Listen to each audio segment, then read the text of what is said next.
Нам предлагали установить памятник в массиве Сары-Су, где проживает крымско-татарское население.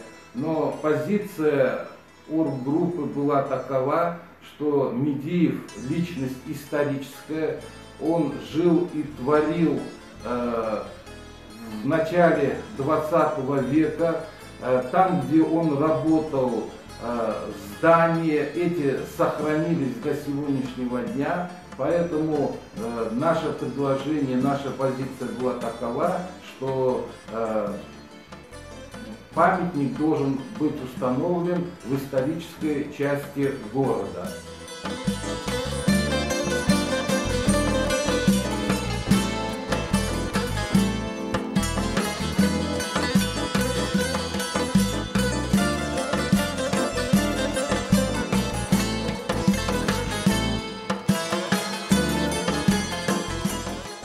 Сумма, необходимая для реализации проекта, еще подбивается.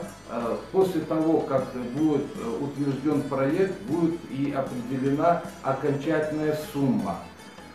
Медиев скончался в 1912 году, и вот прошло уже 108 лет.